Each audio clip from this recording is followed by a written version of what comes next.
How you doing today? On November 28th, we kicked off our year-end fundraising campaign, and we're thrilled to share that we have an amazing opportunity from the Night Lynn Fest Local News Transformation Fund to match the donations that we receive dollar for dollar, up to $10,000. From now until December 31st, any money that you donate to CMP Radio Foundation will be matched by the Night Lynn Fest Local News Transformation Fund. That is exciting. As a nonprofit internet radio station that relies on audience support to pay the bills, this is a unique opportunity to set us up for a successful 2024. If we meet our goal of $50,000, it will allow us to focus on what we love most, telling stories that you won't find anywhere else. There's never been a better time to invest in us and help us continue to tell the whole story by giving today. You can go to www.cmpradio.foundation.org/donate or just visit our website. Listen, we've received tons of donations, man. I thank everyone who has done it so far, but we need more, man. We got to keep going. We have an opportunity to maximize whatever we're getting from our community. So go ahead and give to cmpradio.net. www.cmpradio.foundation.org/donate. And remember, CMP Radio is the station.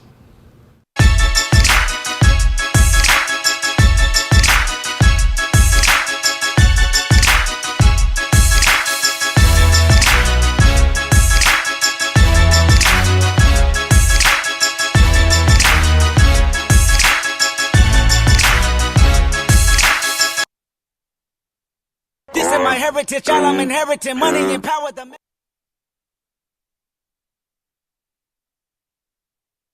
I got loyalty, got royalty inside my DNA. Cocaine quarter piece, got war and peace inside my DNA. I got power, poison, pain, and joy inside my DNA. I got hustle, though, ambition, flow inside my DNA. I was born like this, and born like this, immaculate conception. I transform like this, perform like this, wish out you a new weapon. I don't contemplate, I meditate, then off your fucking head. What's popping? What's popping, bro? What's happening, man? Hey, I almost say good morning, but good afternoon. Good afternoon, man. We back for another show. Yes, indeed. Coming back to you, man. It's good to be here. It is. How you feeling? I feel real good. Yeah. Man. I feel, matter of fact, almost excited. Yeah, it's a good time, man. It is. The holiday season is here. Yep. You know what I mean? And we get a couple of days off work. Definitely. You know, nice long weekend.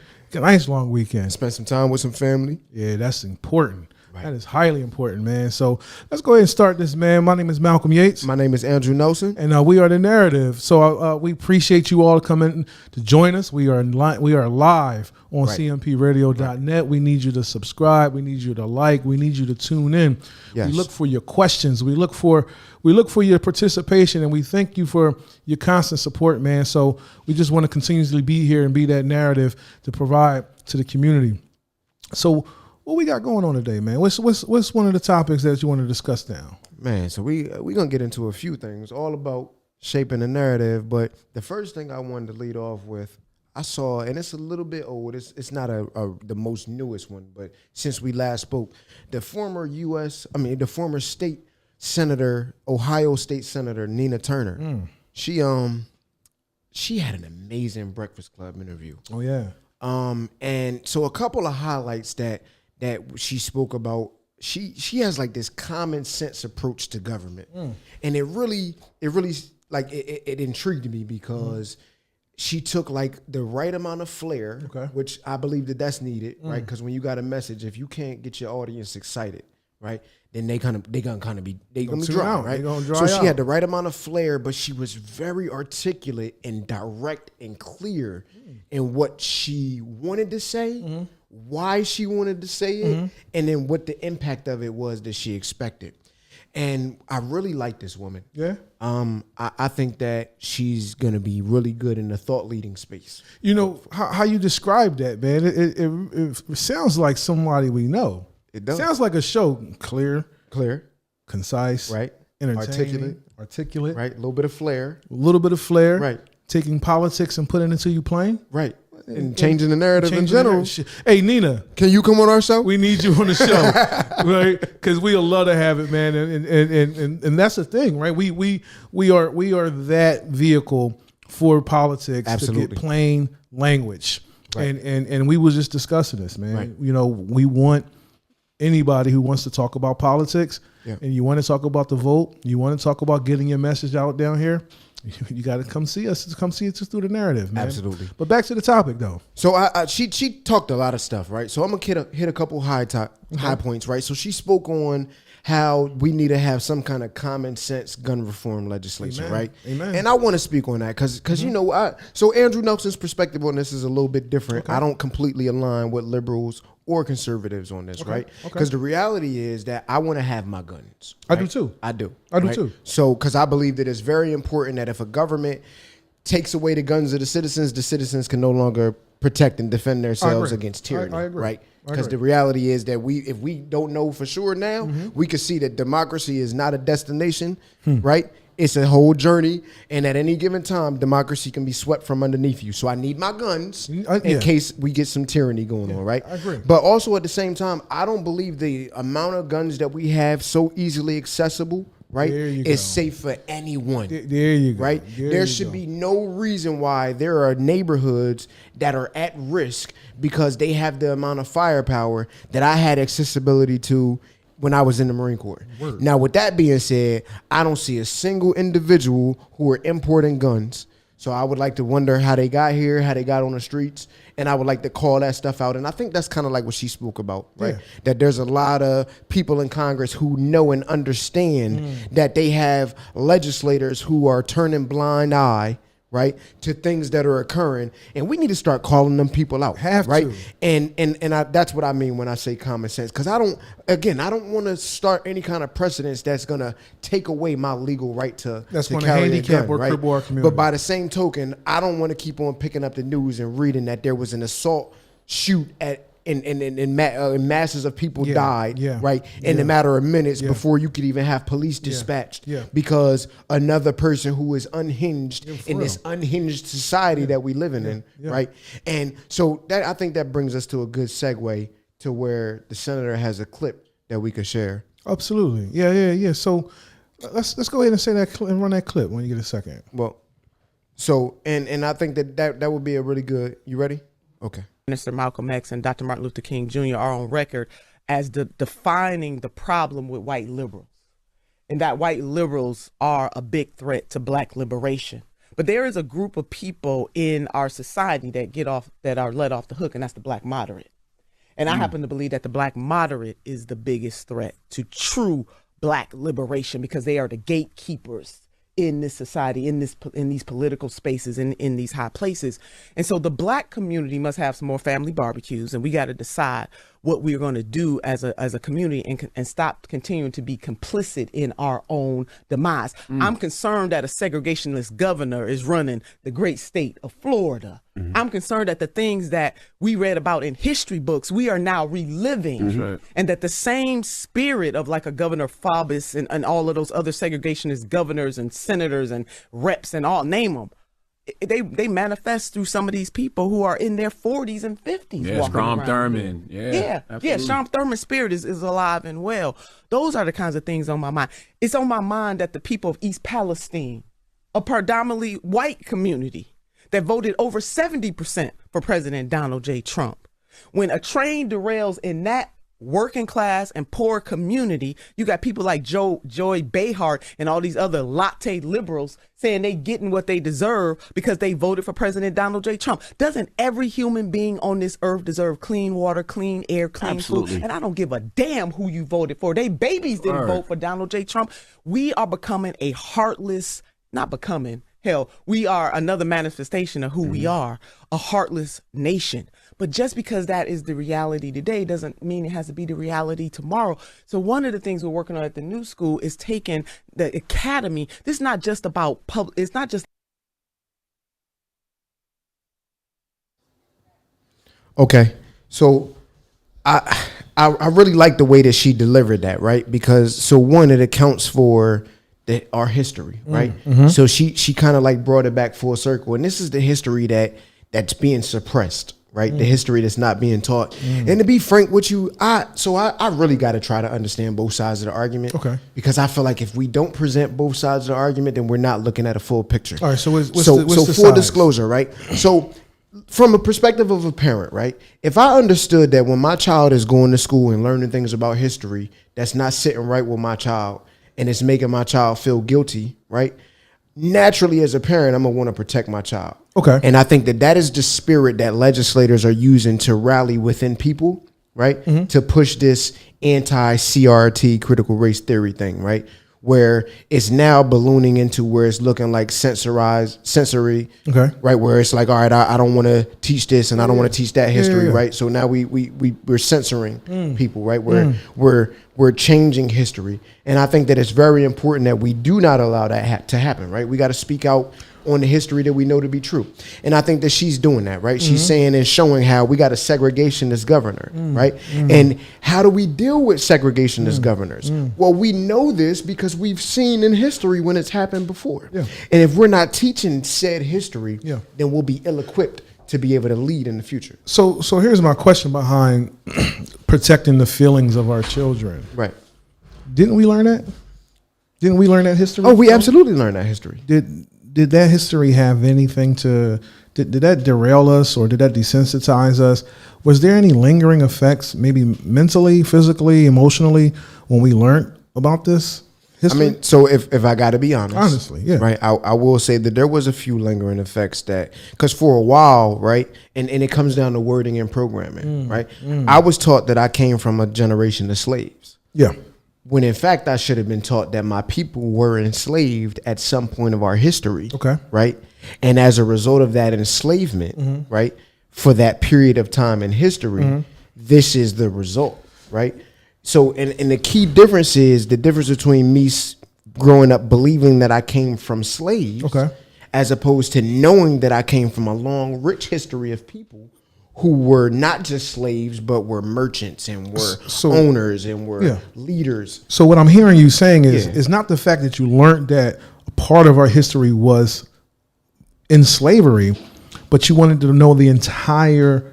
Right. It was very important that I learned the entire part. The entire part of it. Right. So it's but not in about school, the history necessarily that I learned started with slavery. So it's not necessarily getting taught the history. It's about learning the full and complete. That's correct. History Learning of the it. full and complete history. And not really chopped up, not really in parts, not piecemeal, not two not weeks biased. Out of, right, not unbiased, not 1 week out of the syllabus, not 1 month out of the year. Right. Right? Only 1 month out of Black History Month, right? So how can we actually teach it history when we always condense it and put it down to a minute curriculum? Right. And I think that that's where it becomes important for us now, right? Yeah. So if we understand the battle that we're at, and like the senator did on a very large scale, right? She was able to call out that history, right? By name. She represented, she spoke on the racist bigot, which is Strom Thurmond or whatever. Thurmond. I hope I messed his name up because I would like history to remember and respect people's names who should be remembered, right? And those people who have those dark histories, well, whatever, if we mess their name up, right? It is what it is, right? Yeah. And she called out the segregationist governor that we have of Florida. That's right. Ron DeSantis. And I fully understand that he's a representation of his electorate. He is. Right? Absolutely. And, excuse me. This is where, this is where my trouble comes in, where I'm like, all right, so he's representing people who are going to vote for him. Who's representing people who are being silenced? And that's where it comes in for us. Yeah. And that's where the great senator or the former senator spoke on there. And I think that's where it's important for us, right? We got to do that work. Yeah, we got to speak that history. You're so right in speaking that. But she also hit a piece in there that really struck home to me. And she was saying that the gatekeepers are the black moderates. There we go. Yep. So the part where she said we've been warned a lot about liberals, white liberals in control, right? But not as much as those black moderates who are acting as gatekeepers. And let's get into that. And let's be for real. I'm gonna say we, Because I identify as a centrist. I identify as a moderate. I am not a progressive. I am not a conservative. Right. I am strictly in the middle. I say that all the time. Right. I'm about what's right, not who's right. Right. Same. I'm about for the people, Yep. not for the politics. Right. And yeah, us moderates are the gatekeepers. Yeah. But how is it, or how do we get other moderates to come to the table to one, self-identify? Because some of them think they're progressive, right? Or some of them just being there playing both sides. Right. I don't play both sides. It's about one thing for me. Right. So how do we get those people at the table? And then how do we also, or what should we do to get them to understand, like, you know, we have this say power, and how to I guess push it out to the people. Yeah. So maybe you could balance me on this, right? And I'm actually hoping that you can, because in this point, my militant mind is kicking in, right? So because what's coming in the back of me, as you saying this, was coming at pierce the veil. So what does that look like? We got to call them by name, right? Who are these people, right, that we see who are acting as gatekeepers? Yeah. Right?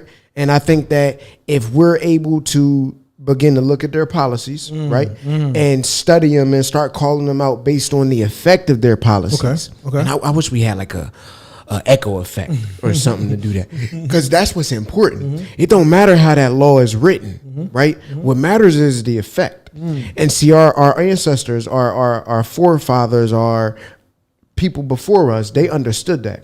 And they started demanding that legislators took into account the impact of the legislation and held the impact of the legislation in higher regard than the words of the legislation, right? So the legislation may sound that it was neutral when you read it and when you hear it.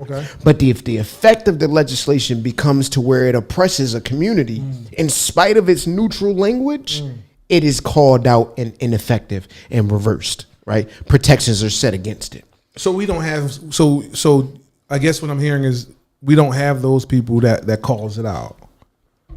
Yeah, I mean, in short, and I think that us as self-identifying moderates. Well, first, I think we've already began that process of calling it out, because here we are on this show right now. Absolutely, right.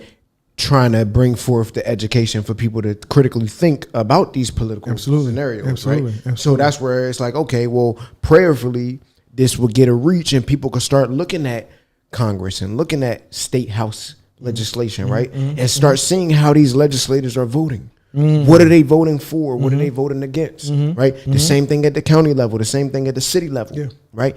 And is the policy that your administration bringing forth, is it for people that look like you? Is it benefited of people that look like you? And when I say this, I mean that in the most general state, right? Because no matter what type of listener you are listening, you got your own community, right? And it's going to be very important for you to make sure that you're building as far as the way your community looks like. Now, me personally, I have a vested interest in ensuring that my community, as you should, right? Right. So, but at the same time, this information is going to be it's going to be it can go across all platforms for all types of people, because the concept remains the same, right? So do you think maybe we need more black moderates? I think that we need more black moderates who understand that it's necessary to become bridges as opposed to gatekeepers. There you go. That's it, right? One of the biggest things that that's my North Star, is being the bridge, right, between the resources, right, the elected members, DC to Harrisburg, back to Chester, back to Philly, back to Delaware County, right? And that's the purpose of, I feel like my role is to be that bridge, to be able to communicate from what we need in the community to those that's in power. Right. And until those who in power, that ain't the way to do it. Right. That's not how things are going to be done. And if you need it to be done, then this is how you need to move, or else. Right, for sure.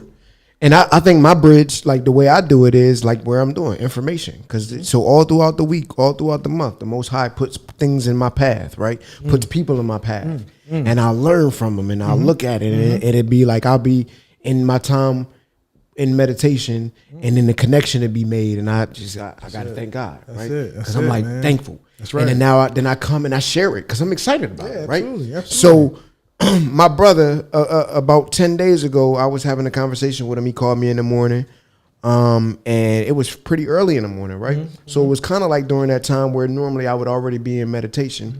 And it was like, yeah, we was on the phone, but it was still like a communal situation where God was at the center, right? So we had a little bit of worship. We had a little bit of discourse as far as different scripture, but one of the things that came up was he was saying that he had been listening to the senator on the Breakfast Club, and he gave it to me. And I didn't know who she was until he put me on. And I went and listened to the interview, and I was blown away. And the moral of the story is now I'm excited and I want to share it, right? And I think that that's how we become bridges, right? Because now we've got this information in there. Access to information. Access to information. Access to information. I always give credit to where credit's due. The first person I've heard that was, Mayor Kirkland. Yep. First person that said Yep. access to information. Absolutely. That's the key. That is the key, because it don't matter. You learn something from everybody, and you take something from all people in position of powers, man. And that's something that I really did take from him. Yeah. And understand the severity and the importance of being that conduit of information. Right. Right. Sure. Absolutely. That bridge, because when you get that information, that Nina, how she said black moderates are the gatekeepers, how she said that, dang, something just skipping my mind, but the things she's been saying all throughout that information is pertinent to how we need to move forward, and everything that we're talking about as far as building the nuclear family, protecting the nuclear family, hinging and leveraging our votes, and ensuring that we are educated enough to understand who we're going to represent and put up when it comes down to it. Absolutely. And then so now the question becomes, well, what do those kind of leaders look like? So I would hearken to the people to say, like, look at a Senator Nina Turner, right? Or look at historical figures, right? So speaking of opportunities and things that come to me throughout the course of the week, I was stumbling along in my studies, and I happened to accidentally learn about a gentleman who was phenomenal by the name of Senator Charles Caldwell. I gotta ask you though, you're stumbling on history. It's really like, how do you stumble on learning some old ass history? Like so that? what happened? Like, it'll be in a book. Yeah. Usually a book will reference it's really another book. Fascinating, man. Yeah. It is, man. Because you go down a way like a rabbit hole. Yeah, I do. Yeah, I dig it. I peep how it works. Yeah. And then so it'll be that, or like if I'm watching a documentary, like the documentary will drop a gem. It's almost like, so I referenced this book before, I reference it again, The Alchemist, right? That's right. Like I consider myself Santiago, like on this like path of learning, right? Bro, if it intrigues me, I'm gonna give it an ear, right? And then I'm gonna decide some stuff I filter, and some stuff I write down, and it's like little nuggets of gems, right? Some stuff I might go listen to 2 years from now, and I didn't hear it the first time when I heard it, and get something new from it. You always hear something differently the second. Always, man. So that's kind of how I stumbled upon it. So I was listening to a documentary, and it popped up, a little thing like where they have like the little bubbles, the little conversation bubbles that come up. Yeah. And one of the things was a mention of a Charles Caldwell. Okay. And I was like, well, who is he? And I went in on YouTube, and I found on YouTube who he was. And I was like, oh my gosh, why have I never heard of this man? Break it down. Who's let me Senator share it. Caldwell? So Senator Charles Caldwell was the first black man to be found guilty of murder. He defended himself with an all-white jury during the Reconstruction era, and he got off. And I'm gonna add a little humor into it. When you say defended himself, all I can think about is that bull with the hair who tried to defend himself about killing. Oh yeah. If y'all think I'm green, God damn it, I'm right. Man, whatever his name was. Well, so if he had been as articulate as the Senator Charles Caldwell, absolutely. And as prepared. So one of the things that the little mini documentary that I looked at about his life spoke about was, and it was only about 15 minutes long. So if you get some time on YouTube, check it out, man. It spoke about how he saw the value in preparedness. The value in preparedness. So he took his time, right? And he combed through all of the information that they had against us, and he presented arguments that you could not refute. Bro, being prepared is something I think we all take for granted. For sure. But when you don't and you come prepared, And nobody could stop you. And as the lady say, come with your receipts. Mm-hmm. So he was coming with his receipts. But so then he parlayed this mindset to everything. So Sheesh. so this brother was so far ahead of his time. So a little bit of history. So he was born an enslaved man, right?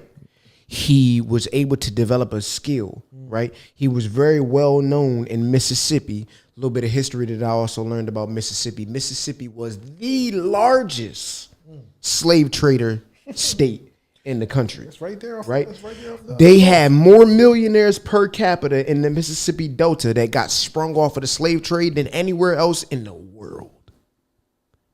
More millionaires per capita.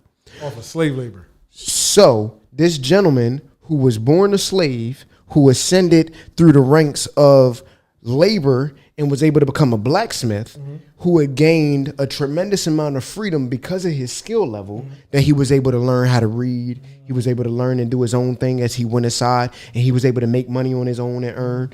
And at the end of slavery and the beginning of Reconstruction, he was so well read, self-taught, self-learned. He was so well read that he was a thought leader in his community and ascended to the Senate. Senate. Why? Because they understood during that time that it was very important during Reconstruction to give, and he stood for these ideas: fair representation in Congress for black people, and right, That was in the 1800s. And no, we talking about this man was born in 1830. He was talking about this. Now, this legislation would not pass until the 1960s, And see how long almost we've been- 100 years later. the same principles. Right, We've been fighting for forever. forever. Right, 1, 2, 3, 4, ever. Right. So the great senator, right, participated in the Mississippi Constitutional Convention. Okay. As a senator. You understand? Because he was so well read and prepared, right? When the opportunity presented itself, some would call him lucky. Oh. Right? I'm gonna say he was prepared. But you know, they say luck is when opportunity meets preparation. I mean, and the luck is not that you're lucky. It's just, I think, the time period where they actually interchange, where they hit is luck. Right. But nonetheless, You think he went to public school? Nah. Because they didn't exist. Yet another thing that he was rallying for, right? A basic education for Negroes, right? basic. A basic education. Education would not later come until it came at the hands of the rich gentleman in oil. I can't think of his name right now, but he wanted to create industry. What was his name? Not Rothschild, but the other one. For oil. It'd come back to me. Because the basic principle of reading of education back in the day was just reading. Right. But we couldn't even read. Right. He wanted to make sure that we could read and that we can develop skills and trades, right? Education system that would prepare you for life, right? This is one of the things that he was standing for. And it was rumored that he was so good that people were fearful of going up against him for debate in a legislature. So what ended up happening was they went to their normal trickery, right? They started attacking his family, attacking his neighborhood, right? Putting up KKK, developing to try to hush him up, right? Tactics. And they said that basically, like, because he was rallying people in the neighborhood to stand up for what they believed in, okay, right? okay. So this man showed up to vote after they had already attacked him, tried to burn his house up. He showed up to vote alone. Like what? Walked down the aisle looking everybody dead in their eyes. Like what? Like what? Because you thought you was going to make me not vote? You thought you was going to scare me? Because he understood, like the brother Killmonger. That's right. Right? Yeah. He understood that death That's right. is better than bondage. Better than bondage. And he understood what it means from a firsthand perspective of what it's like to live in bondage, Word. right? But have the mindset of a free man because he was a blacksmith. He was self-educated. He learned on his own. He ascended to the to the Mississippi Constitutional Convention, right? And then when he started rallying black folks behind him to do the same, and the wild successes of the Reconstruction era, right, directly put at risk the wealth of every one of those millionaires that was created per capita. That's right. So that fear, because I know that all I brought to the table was my ability to enslave humans, and that's why I got That's rich. it. Right, That was passed fear down to you. was so strong, right, that they saw the numbers and realized that there was more Africans, formerly enslaved Africans who were now about to be citizens That's right. in Mississippi than there were former slave owners. That's right. Right? So they went on a killing spree. And in the midst of that killing spree, this senator still said, I'm coming to vote. Right? And in the end, guess how they ended up getting him? Why is it? How's it? They got his best friend, got him to turn on him during the Christmas time, invited him down for a drink. They always say it's your friends, bro. Always say it, right? Invited him down for a drink, and as he took the shot, they stood behind him and shot him in his head. My man didn't die. Because he still didn't shut up. He walked out of the house into the street to make sure that he was seen. And he yelled to everybody present, let it be known here that a man was murdered, right? That a man was murdered, and it was not a fearful man. Wow. And that you could not shut him up, not even in killing him. Wow. Right? And then he requested to be laid there so that everybody could see it. And they granted his request because at the same time where he wanted to make a message that you didn't fear me, they wanted to make a message that I'm willing to kill you. Right? And then now we know Mississippi and we know where it stands in the Union today. Right? And we understand its politics today. Wow. You know what's crazy, and what I hear in that, and I always go back to voting, is that he ice grilled the people who burnt his house, threatened him, beat him up, and still went to go vote. Yep. And they still continue to do work. They had a militia. Listen, he had gotten all the way in good with the governor and everything. Like they had a militia protecting them, right? And they was able to build up the community because they didn't have the outside forces coming in because he had the ear and the reverence and the respect of the governor at the time. And then what ended up happening was through fear, they ended up flipping the governor. The governor basically wrote back when he dismantled the militia and was like, it had to be done. Yeah. He knew then that he had been betrayed, and he knew then that at that point that he would be killed, right? But it still didn't stop him. It still didn't stop him. He still continued to rally and teach our people with his dying breath, right?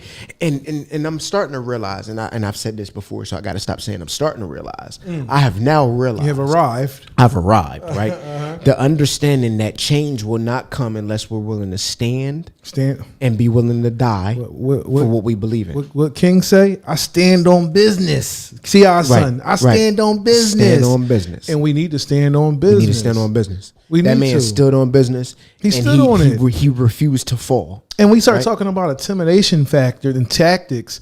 This man was completely intimidated to the point where in today's climate, all those people will be jailed, right? Yeah.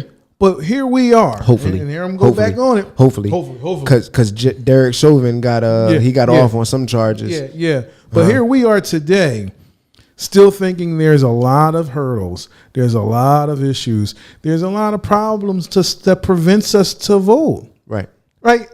And we touched on this last show, and I couldn't let it go because we were talking about trends, right? And then that one meme that said, "Black folk know every trend, but sticking together." Sticking together. Facts. Right. So I'm thinking about the trends that's done, right? And now let's break this down with these trends, right? I'm gonna put it together. So now in these trends, now when you take selfies, and these is for the ladies and most people too. When you take selfies and post them on Instagram or say Facebook, how many of them do you need to take before you actually post? Right, before they find the right one. Right. 15, 20. That's still like 5-10 minutes to get your pose right. It's more like to get it right and push it out there, right? So those TikTok trends with the dancing and the roof drawn and the ceiling, how many times do you think you have to do that in order to get the right one posted? A few of them, right? That's about a half hour worth of work. Nah, at least, bro. My little basic reels that I be making take about a half an hour. So I'm talking the complexity that it take to do different challenges with transitions and to keep it on beat. I think it's more than a half hour. So you tell me that you can take an hour out of your day to do a trend that's going to die in a week, and not to take the 10 minutes to go vote that's going to last 4 years or a lifetime, right?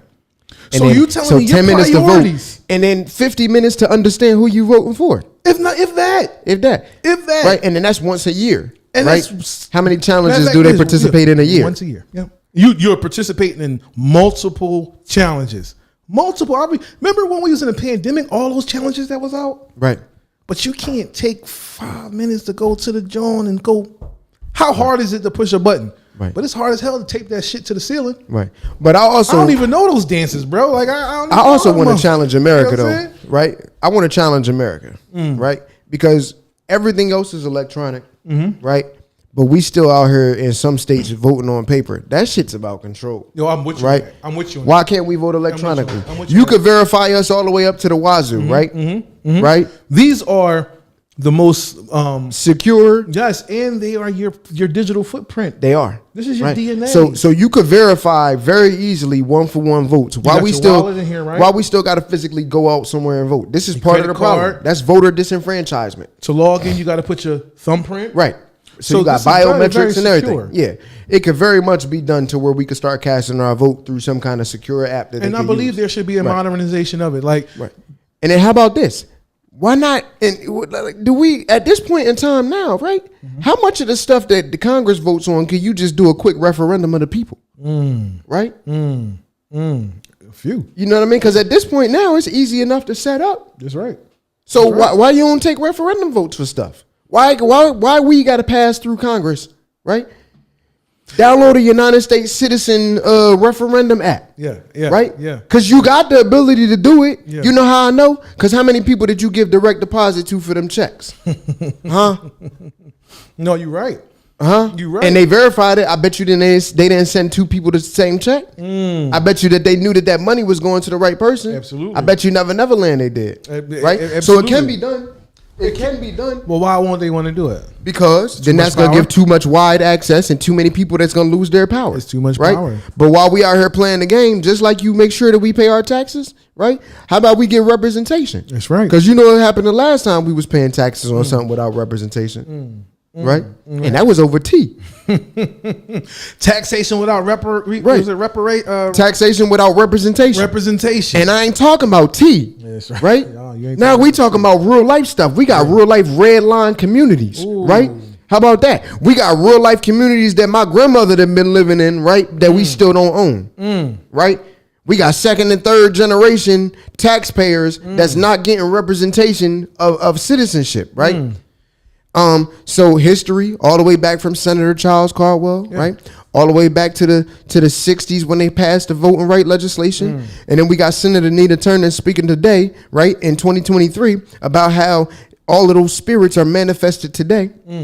Right? And then how much more proof do we have in it? Let's get out of politics. Is there any other examples in the world of people not getting their just due? Right? Based on and I was about to say that because when it comes down to it, you know, I was looking at something earlier, and I was looking at the Taraji P Henson joint, and acting, you know, and she was breaking down on, you know, how she felt like she's not getting paid the way that she needs to get paid, and I was just wondering, like, and they broke it down to, like, you know, how, you know, she was say she get $10 million for a scene. $10 million is now chopped to 50% to Uncle Sam. Now she got 5. Now she got a team full of folks, and a team full of folks, you know, needs 30% for the agents. This for that, that for that. So now that $5 million, that $5 million is now to like $300,000. Yeah, and now that's all they have. And she started to break down she's saying, like, all right, why is it that we are not paid to the place where we felt like is like, why aren't we compensated enough, right, according to our talent? And that made me also start to think, like, what is going on with that? Like, is our complexion is the reason why we don't get compensated enough, or is it that we are, you know, stuck into an imposter syndrome, right, where we don't feel like we're good enough to advocate and lobby for equal or demanding pay, right? Because we already know our culture, we're taught you got to be 2 times smarter, you got to be 3 times more available, and you got to be 20 times better in order to just get in the room. right. And that's exhausting. And it's exhausting. So now we in the room, we get the interview, right? So now I'm already 20 times better than the Chad or the Michael or my counterparts that's going to be interviewing with me. Yeah. Now I get to the table, and now I'm a little bit nervous on my compensation to say, hey, I demand this amount of money. Right. But we always stumble and get a little scared when it comes down to our compensation. Yeah. And I'm trying to understand what is it that makes us so, I want to say, scared. I want to say scared, or maybe just a little bit of I think it's a couple of things, right? So I'm gonna start off with because the Marine Corps, they taught us to shoot at the immediate threat, right? So the obvious one is the conditioning, right? I think that we have been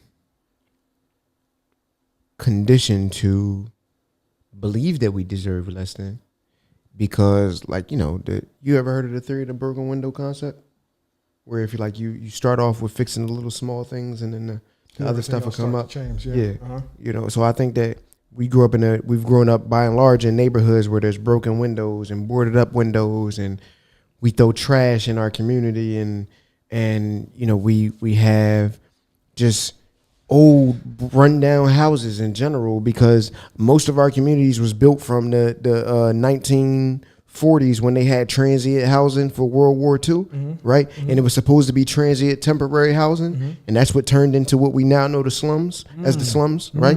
And those slums, as they get upgraded because they become so dilapidated that they crush down, and then it becomes this big political thing, and then they dump money into it to rebuild it, and then it does it, but it's still not built quality, right? It's still not built based on all of this stuff. And we have all of these things around us that kind of like show us subconsciously that we're less than. So then now it's time for us to go in and try to compete with our peers. And we already have this foundation that we believe that we're less than.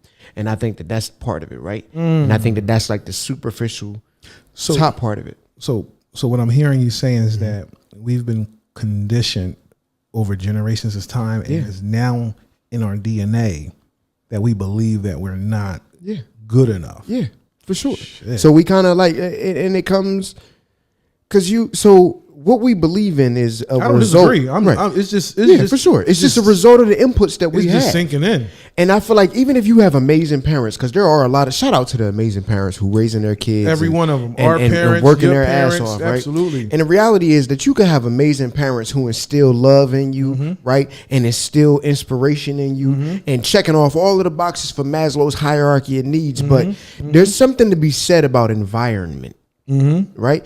And black people in America, we got two different environments. We have the environment where we live amongst people that look like ourselves, and which is the red line communities that we spoke about. And then we have the environment of the black bourgeoisie or the black upper middle class, who has the ability to live in neighborhoods that don't look like themselves. Right. And so I've been fortunate, thank God, right, that I've been able to experience both.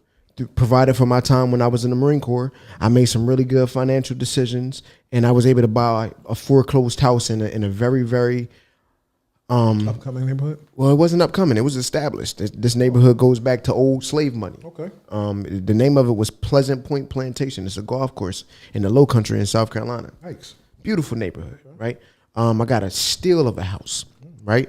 In the South, amazing, beautiful house. I lived there, and I encountered racism in the clubhouse from people who rented, and I owned my house, right? But the mentality was as such where it was like, what is this guy doing here because of the color of my skin? Little did he know, like, I got an email and I understand you're a renter. So I went up and I introduced myself. Hey, I'm Andrew Nelson. I own at 35 Barnwell, right? Because a little reminder, motherfucker, I belong here. This is my house. I do that in Marcus look a lot too. Yeah. I own since 2007. Yeah. Do you want to do the math? I was 26. Right. Absolutely, go ahead. Right. So, but what I realized was that there were little subtle harassments that I had to endure, right? And although I had amazing neighbors in my cluster near me, shout out to the people who don't see issues with diversity, right? Yeah. I had amazing neighbors that lived around me, but the general tone that I experienced from the politics of the community was an indication that this ain't exactly where I want to be at and raise my kids. And I think that that's by and large the options that we're given as black people in America. That's the scary part, right? Bro, because, and not to stop you, but when my wife and I start to think about where we want to move, the number one topic in our mind is, do we want to subject our daughter to the complications of bigotry, racism, Right. and fear of retaliation of this little black girl not supposed to be here. Right. That's effed up, man. It is. But that's our daily.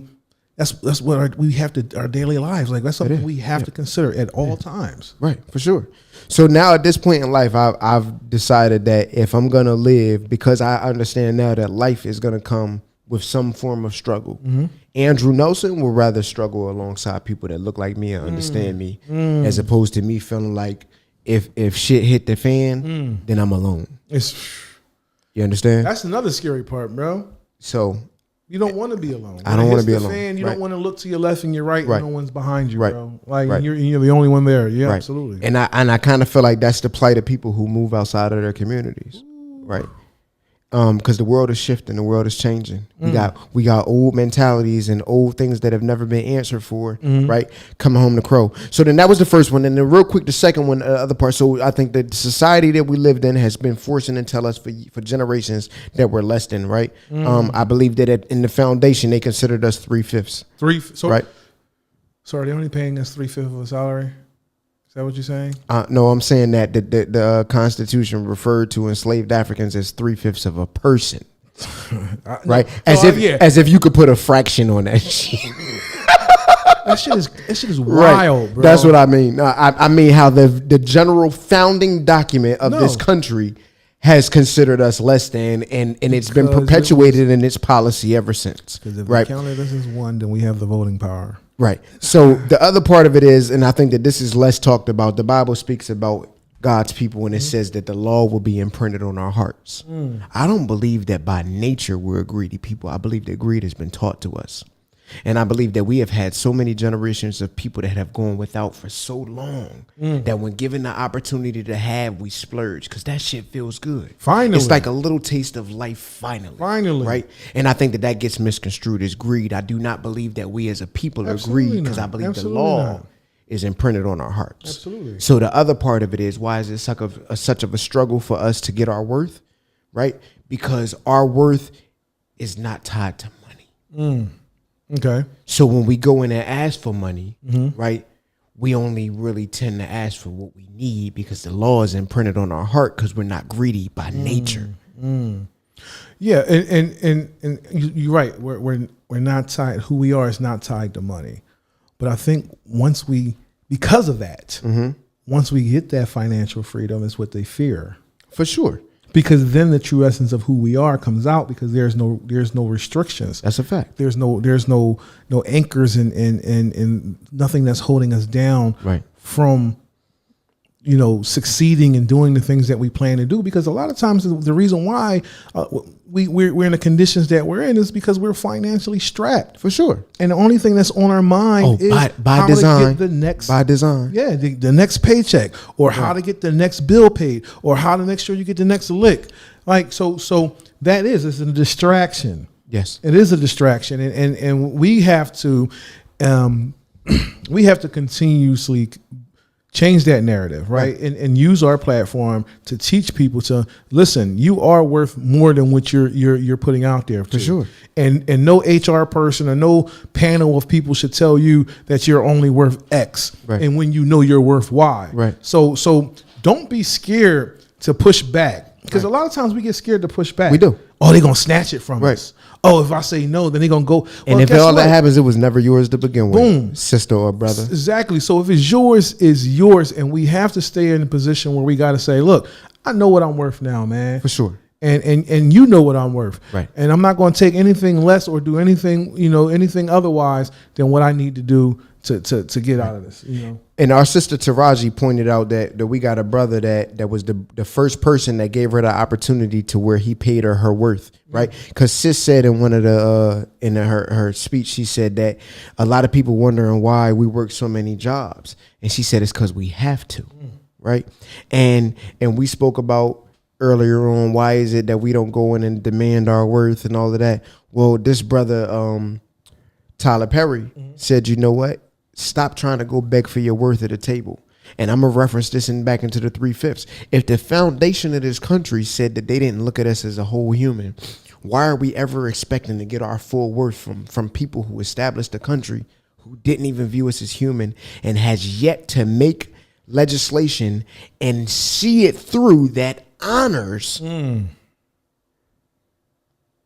the reparation of the foundation and the economic boost that this country has received through enslaved Africans, and the economic boost that this country has received through the stolen communities after the Reconstruction era, like the community of the brother Charles Caldwell, like the community of Tulsa, Oklahoma, and like the hundreds of other communities across the United States who have been wiped out through eminent domain so that they could build highways and byways, and so that they can build local stores or Central Park, right? Because another black community was destroyed so that Central Park could become Central Park, right? And there's been no legislation that has been put forth to repair any of those things. So that's why I always emphasize on by design, and why I think it's a little mind-blowing that we keep on trying to demand our just due from a table. And Tyler Perry said, you know what? I'm gonna build my own table, and I'm going to give my own people their worth, and I'm going to make it simple and easy for us to earn. Yeah.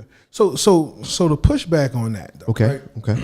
These communities and these tables that we're supposed to be building, we are, as a people, we are now generations in as some elites, some rich, some wealthy, and all of us is mostly educated enough to understand, the problems of the past and how to rectify them for the future. Right.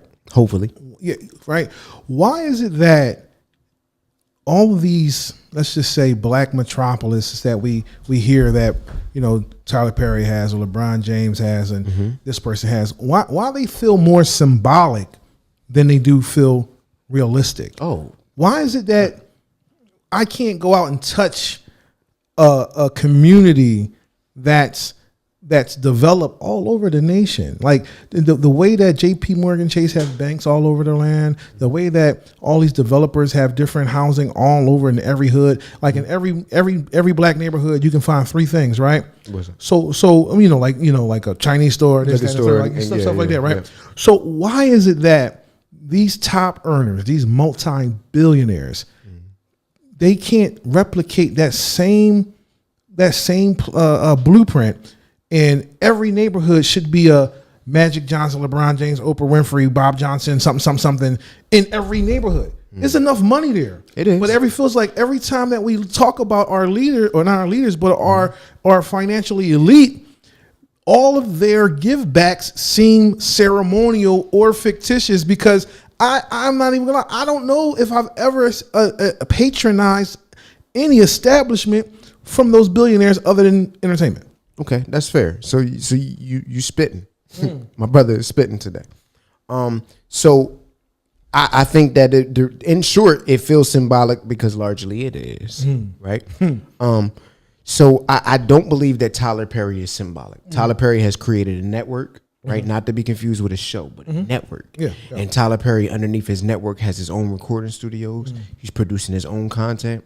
He's hiring his own artists. He's creating his own series. He's creating his own movies, and he's doing it off of his own money. He didn't take out loans.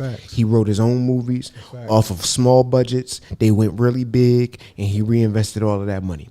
That is not symbolic. That is vertical integration. Tyler Perry stands in a lane of his own. I get that. The other person who I think is doing what he's doing is the gentleman we spoke about in prep, Byron Allen, right? But Byron Allen is trying to do something a little bit differently, right? Tyler Perry is trying to become BET. Byron Allen is trying to become Xfinity. Yeah, Byron Allen is understand? trying to become CBS. So I think that Byron Allen is trying to push the frontier to another level, and I think I'll give that man mad respect. Absolutely. Right? But so I think that the entertainment industry has enough money going around to where there's a big enough piece of the pie where a Tyler Perry can carve out his own lane like that and become successful. I don't believe that the pillars that we need to be able to make the real change that I think you're referring to, and now I think you sounded like the brother Umar when we speak of that, right? with all of these billionaires, right, and these black elites that we have, we need to start funding research hospitals. Bam. And we need to start funding schools that build up trades to and here's the magic, Schools, right? hospitals, Right. banks. So stuff that actually is economy building. Tangible. Right? Not service shit. Yes. Right? Because I think that it's amazing what the brother Tyler Perry is doing. Absolutely. Mad respect to Tyler Perry. And that builds entertainment economy. That's right. But we need to build structural economy. And right? even if he's doing So- that, at least there's a Sun Center Studios here in Aston, Mm-hmm. right? You can do a satellite Tyler Perry, black owned, Yeah. black ran, black. But how about this Phil? though, right? Because so who's to say that he's opposed to that? And I think that maybe this is an opportunity for you and I to go look at that place, and then there's a solid pitch to Tyler, right? So that we could bring that there. Yeah. Because I think that anything that is done is going to be done based off of leveraging the strength of others to work together for the common good, right? And I feel like that's a good segue. And absolutely. Because we were talking about, building these things, and I was going to touch on the topic of what you start Byron Allen, the media empire. If he's going to be Xfinity, he can have a hub here. Why can't? Why can't that be here? Well, I think part of it because right now he getting shut down left and right and up and down. So when the thing is, we still trying to chase, and I don't know the brother business, and I can't speak on some things, but guess what? We got internet now. We got Tubi. We got Netflix. We got Max. So now we don't necessarily need to use the same foundational structure because there's more platforms for it. Right. And we just need to start looking at we're trying to chase their table. Right? We don't need to keep chasing that table. Yeah. We can build something completely different to the times that's serving our community. Yeah. And that's where it's at with it, man. Because we keep looking at theirs and we don't look at ours. Right.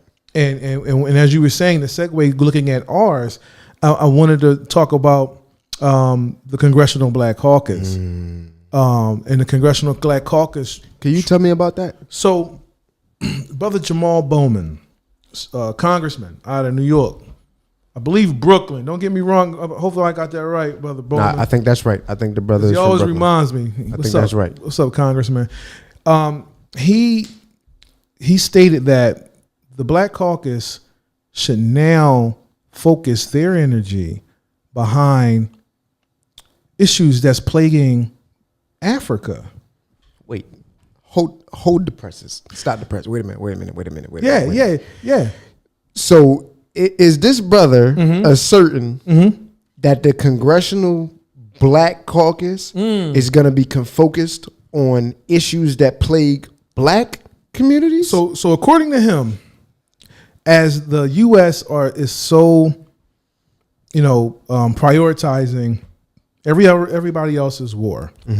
Particularly the new one in Israel and then particularly Ukraine, there has been little to zero, I want to say zero, attention paid to the terrorists, to the issues that's going in the Sudan and the Republic of Congo.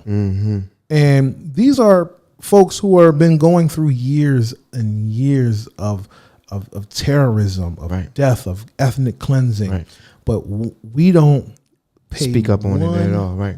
So what is the purpose of a Black Caucus if we don't put up black problems? Right. If we don't speak up for those and use our platform and use our bully pulpit to help give aid to those who look like us and needs us our attention, or those who just for who we represent. I like because that the Black term. Caucus says you got to come from an African diaspora. Right.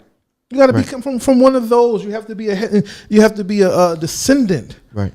So what is a descendant of African diaspora? The the continent of Africa. For sure. So why is it that our Black Caucus, our Congressional Black Caucus, didn't spearhead this a long time ago? Because the leaders that were looking to organize on a large level and understand the plight of black people on a large scale, like the brother El Haj Malik El Shabazz, right?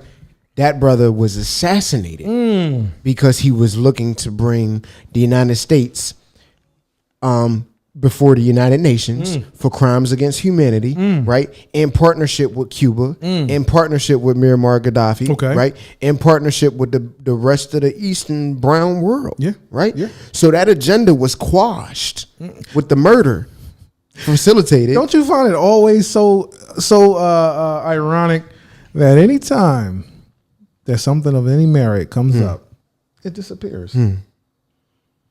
That is, you know. Pull yourself up by your bootstrap. And every time we try to pull ourselves by the bootstrap, who is cutting the motherfucking strings? Right. And the soul, Right? right? And then leaving you with a rip. And saying, why? And then talking about you, why you do bleeding? that? And then why you so mad? Right. And you're so lazy. You're angry. Yeah, because every time I try to do something, you maliciously, systematically, viciously. I get it. So what we have to do is support what Brother Jamal is doing. We definitely need to support it. I And what think does that look like? That support comes in a lot of ways. For one, you know, I'm gonna always go back to it. Keep them in office. We keep them in office by voting, right? So in order for us to continue to have a black caucus and have a growth of a congressional black caucus, we need more black leaders. Right. So the more the numbers, the more the strength. Secondly, then we start having the black caucus start to empower other state black caucuses, right? So Pennsylvania has a legislative black caucus. Yep, sure Right? do. I actually sit on the board of the foundation of the Pennsylvania Legislative Black Caucus. I sit on the board for the Pennsylvania Democratic State Committee Black Caucus. I sit as one of the conveners as the Delaware County Black Caucus, right? Right. So all of those satellite caucuses need to work together collectively towards pushing the same agenda, right? Absolutely. But then we also gotta, as a black people and part of the black diaspora, we need to define an agenda. We defined agenda with the resources that come with it. For sure. Right? Because honestly, things get done differently when it comes with the shield behind it, whether it's a congressional shield, a Senate shield, a state rep shield, a council person shield, a school board shield, right? And one of the biggest advantages we have is the access to these individuals, right? So you can have a community person who's in the neighborhood have access to that school board director or that senator or that council person and say, hey, this is the issues. Let's team together and let's do it. Right. And then they can say, okay, we already have a priority. We already have something in mind, or we already have a list coming from the Congress and Senate. Well, it was only like 2 black senators, but them where the funding is available, there's already a priority list, and now we can do is a sharing cycle. It's not trickle down. It's we feed them, they provide us the information, and we use their pulpit to push it forward. And then on the grassroots level, we need people pushing and herding numbers to those states in the South that are almost 50-50. We needed to see another black migration to those states because that's the only way we're going to get those numbers in the Senate up from 2. You're absolutely right. And you kind of hit something because I just shared with you earlier about one of the black women out there in Luzerne County being the very first black commissioner in Luzerne County. Yeah. And also had the opportunity to talk to a woman who was running for commissioner in Lycombe County. Yeah. That's Center PA, right? And these places have black folk in it, but they don't get the support because it's rural or non-city, right? And when we start talking about that migration can start one with those cities as well, but also here in the States where those I'm not going to say red, but those counties that doesn't quite have the diversity and doesn't quite reflect everyone can need that help because it's challenging. Yeah, my concern with that though, bro, my concern with that is that we're not being strategic with our already limited numbers, right? So I'm with you, right? And I think that if it's what Pennsylvanians want as a whole, if native Pennsylvanians that look like us say, you know what, we want to stand here and fight it out, by all means, rock out.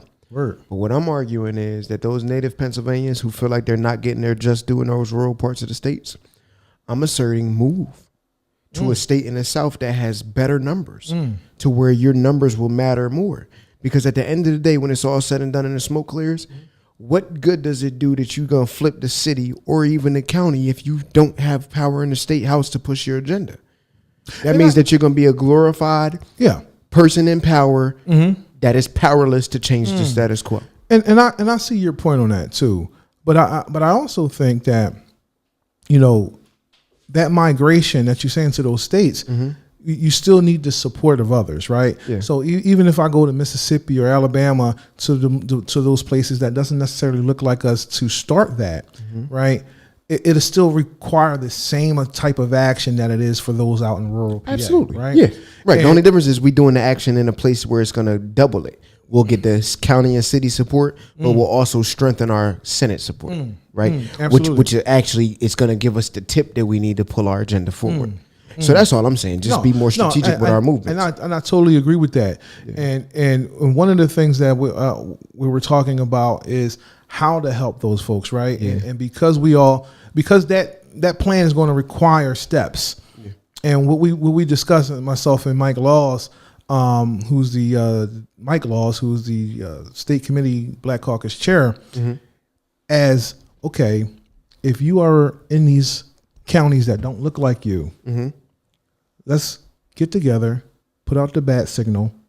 We're going to load up a bus, kind of like back in the day, and we just going to show up. Right? Because one of the things that we can do that doesn't really cost you anything is show up and support. Right.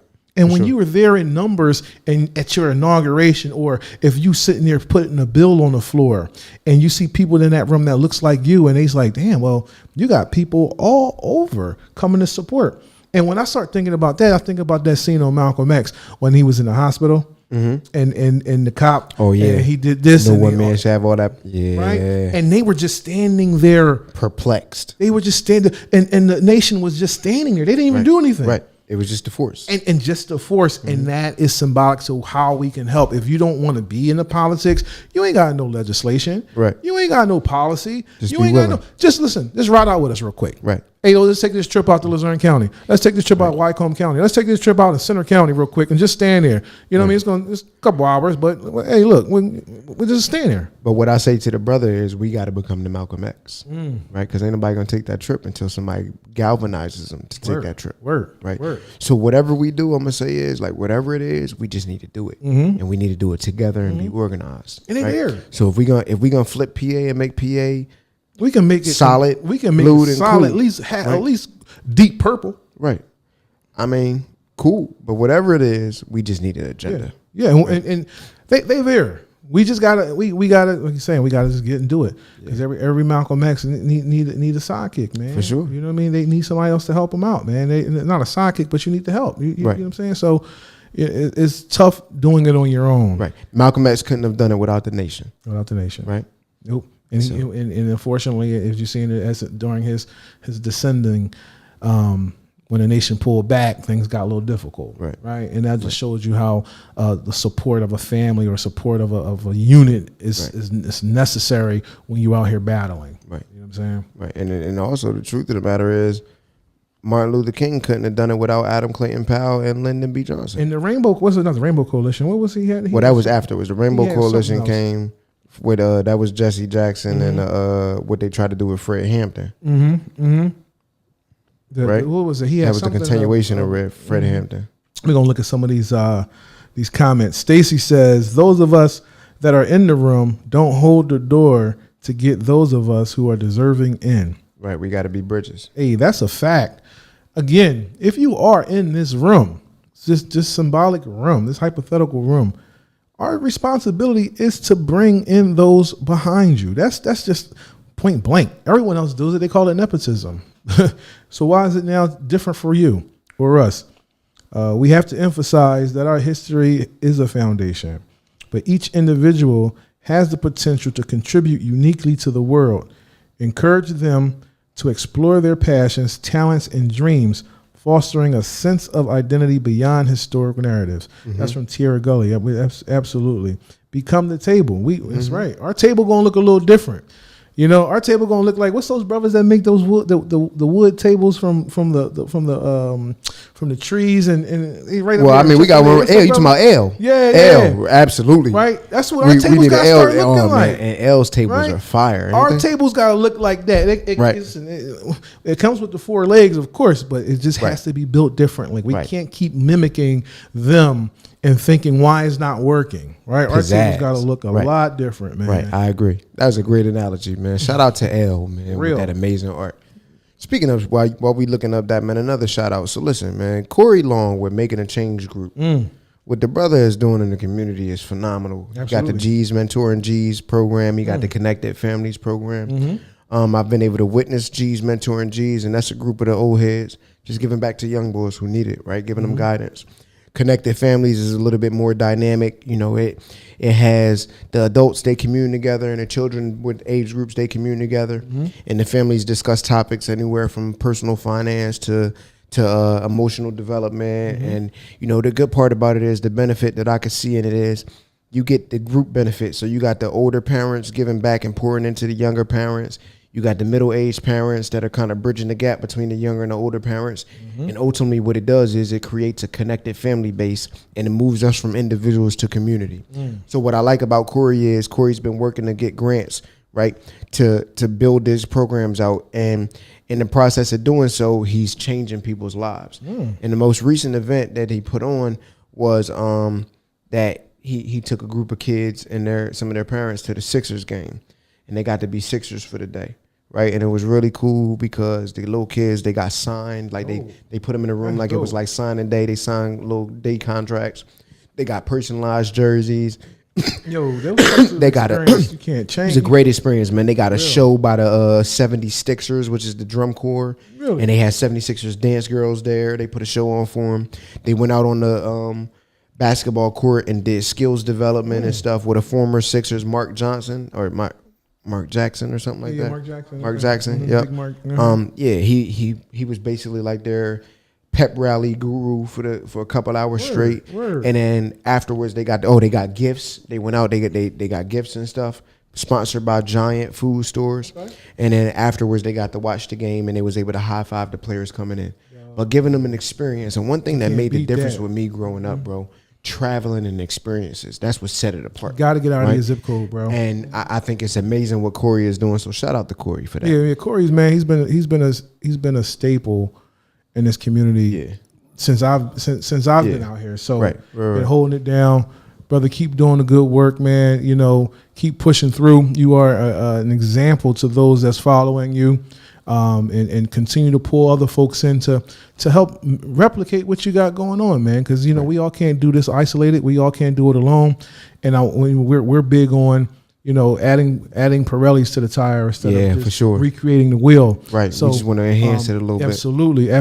So give game and continue to bring folks in and keep doing what you're doing, Corey. Because we already know we talk a lot, brother. You know you got my support wholeheartedly. Sure.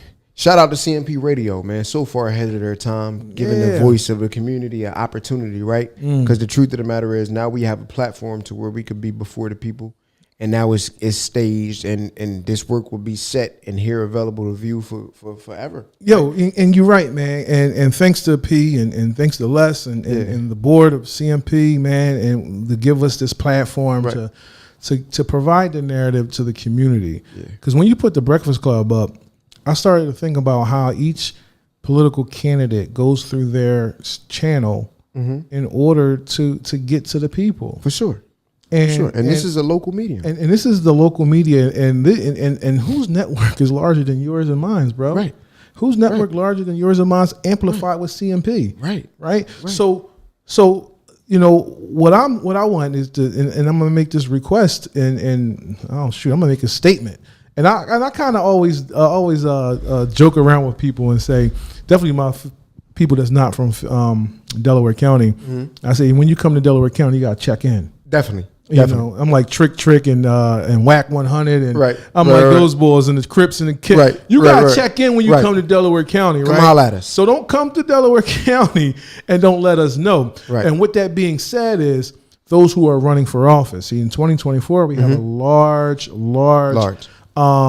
political swath coming up, right? So we got the presidential, We got the senatorial, U.S. senatorial. We have Congress, right? We have our state rep seats, right? And am I missing one? And then there's gonna be, I think this December. I mean, this general coming up. No, there are no local council elections. Not no yet. local. Okay, so this one is more state and federal. Yep.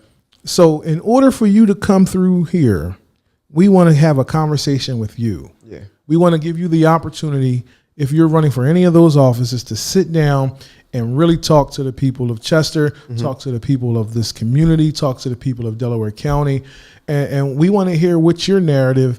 We want to hear what you have to say and what your plans are and how we're going. Oh, I'm sorry, Attorney General. There we go. Oh, right. Attorney Absolutely. General, And Auditor General. Auditor General. Yep. Even Treasurer, right? And during state committee, I had asked them poignant questions during Black Caucus and saying, I don't care about what you've done. Right. I don't care about, hey, I was the first person that was elected out of my county and I did this and I don't care. Right. Because what does your resume speak since then? Yeah. Right. So the questions was, when you get that seat, how are you going to address issues that affect this community? There we go.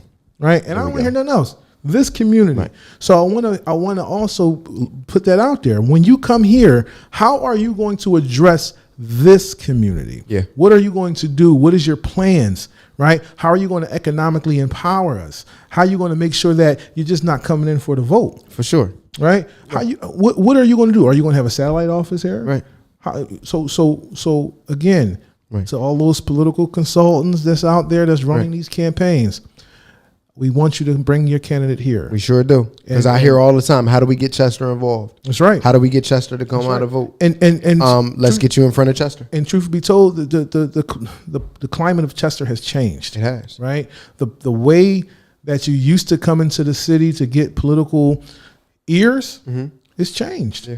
And now the way to get those ears is through here. Yeah. Right. And I think that's what it is, you know. And in order to get that, come talk to us. So I believe the numbers show, and Pierre can quote me on this, but every candidate who came through the radio station, right, and put their platform out through the radio station, won their and got sponsorships, they won their seat. Whoa. Right. Whoa. Every single one. Whoa. So I'm never gonna profess to be the wisest man, right? But the big brother, but the if I want to win, Sean Corey, he said men lie, women lie, and numbers don't. Numbers don't. Right. So simply put, right? Come on out to the show. Come on out. Right. Let's get your platform before the people. That's right. Let's get some sponsorships going, so we can get the support and let's start winning and changing the narrative. Changing. Right. Simply put.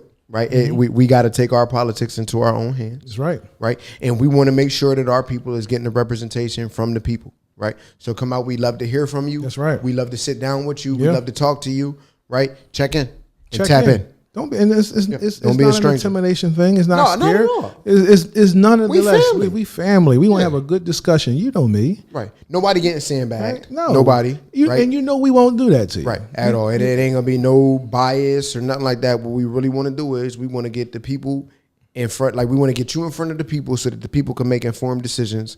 And we want to ask questions that's gonna help shape policy. That's all. That's it. Right? So we all got the same goals. We all want to see our community be better. That's right. Right? That's and right. we want to change the narrative. Let's change the narrative, man. And that's what all it's about.